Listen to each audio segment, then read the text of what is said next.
Yo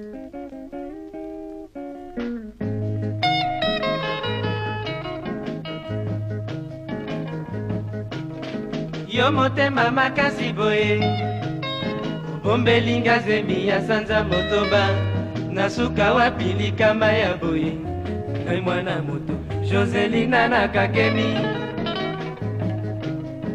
bolingo ezalaki ya kobombama lelo yo zemi ekoli ebimi na miso ya bato nina bakopekisanga tovanda mosolo wapi nakoyanga na zemie.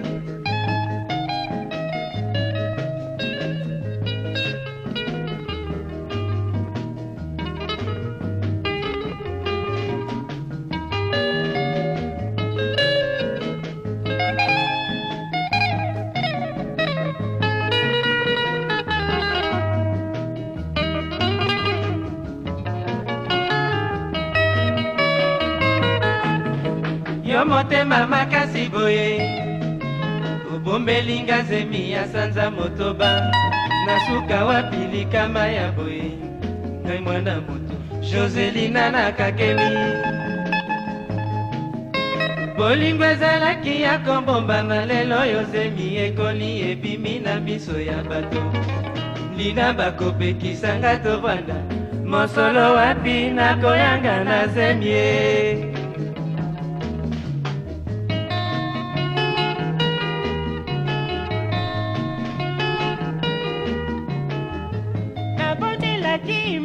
Olingi te toka bwana olingi yo miboma Joselina na zemie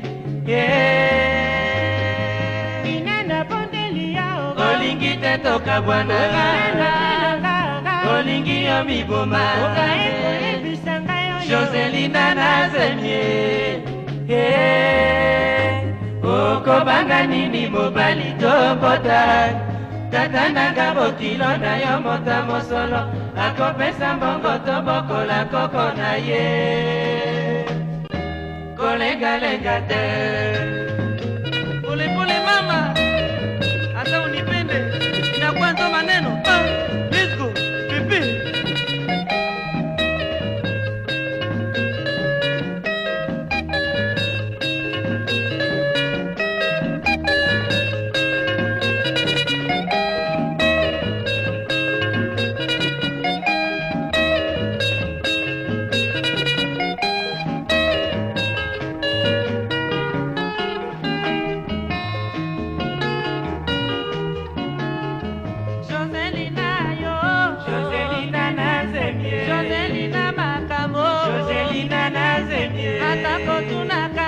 Joselina na zemie Joselina yo Joselina na zemie komia kotuna kanga Joselina na zemie jamia kotuna kanga Joselina na zemie eba kotuna kanga Joselina na zemie eba kotuna kanga Joselina na zemie shila kotuna kanga Joselina na zemie Joselina yo Joselina na zemie Joselina makambo Joselina na zemie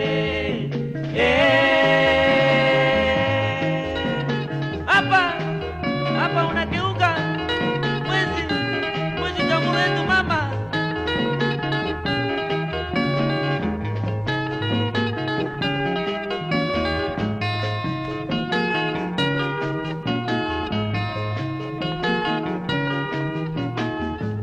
Inana bondelia olingi te toka mbwana olingi yo miboma Joselina na zemie okobanga nini mobali tobota tata nanga bokilo na yo mota mosolo akomesa mbongo tobokola koko na ye Koko nini meti ndaso nazoko banze moyo kuyaka ndona mama pampa mati. Ah bon? Ah, il me manda loin. Oh, na voix ça rappelle là. Na qui dans le passé? Oh ngwabe? Dembo et Bimi en 72. Première chanson Bimi emballée sur disque. Ah bon? Maintenant il voit vieux beaucoup. Ouais. Bimi a yembaté. Voilà ça tout. Ok. Donc vieux je ça. Jossa Pété, qui m'avouait là, Gina, Papa Wemba, on dirait Voloko, mais Jossa n'a qui était. Oh, Nazoka tu connais. Boate. Non, Batwa Mineza, Papa Wemba, Gina, m'avouait là. Ok. On dirait même baron 3. Ah, mon premier mot à Sangité. Au vieux là, il peut dire qu'il est sur la bandit. Ouais, la monnaie là, il parle. On dirait elle est 72. Mais tiens, parce que j'ai succès plus dans 73. Ok. Moi, ça me rappelle beaucoup de choses. On a tout comme on vit Francisco que Congo et Bandi Gozinda. Que Mobutu a commencé à Berer. 70 déjà, Boy a cédé pouvoir dans la civile à organiser une élection mystique. 71, à l'ongoli le Congo et comme Zaïre. 72 a changé sur le Congo. Authenticité. 73 a changé sur Gaf à Makasi. Tant que ça a zanzé. Yondolingi banalise. Attends, de Pythagore, elle est boyette. C'est l'histoire. Donc, mon bout à beau, c'est des pouvoirs. Mobutu, et quand on a dit 70, façon de célébrer civil pouvoir, vient changer à celle de l'élection mystique. Pays pédé comme Ozinda. 73, dans un à 10 ans. Coco. Mais je me rappelle, 4 ans.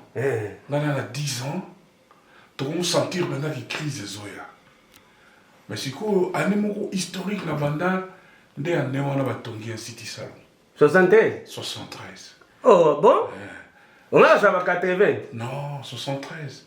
Chaque famille est qui 10 briques. So on a 10 briques de là.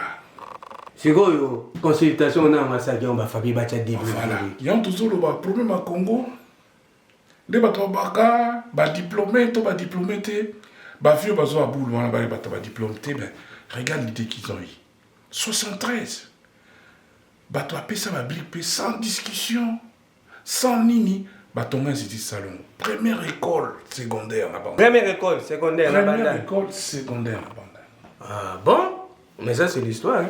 C'est l'histoire. 73. Moi j'ai 10 ans. Nous avons mis ma brique. Nous avons que nos tics avant. Père est chef à localité. D'accord. Localité. Localité. Bazo yoke. Local, oui. Il y a l'élo. Ba brique ils ont pas na biso toki kana c'est salon. Ok.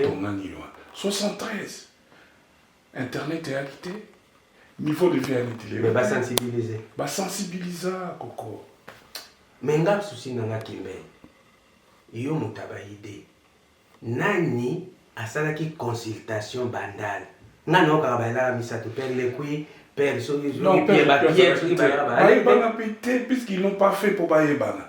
Le leçon de ça les lots faut bailler bana pété ba plus na besoin bailler bana té. Mais après il y a bourgmestre. Bourgmestre il n'y a pas la bien na ce qui directeur à 5 à 7. Pour y organiser la chose nini mo. Tellement c'était des gens modestes, ils ne le faisaient pas pour se faire connaître. OK. Et là comme il au salama. OK. Ah, mais ce que yo souci ce que je me dis 50 ans après. Ouais. Création du salon au Bissot avec le moyen que nous avons. Oui. Surtout avec l'outil que tu as dans mon lieu internet. C'est déjà facile hein. Comment tu tournes ta école gardienneté, Coco, ça j'en reviens pas, Coco. Ça la consultation qui mène, c'est que ça la consultation bon ndal. Dans le salon. Bah on a bonne volonté. Ça la consultation au monde. Je vais le faire, Coco. Voilà.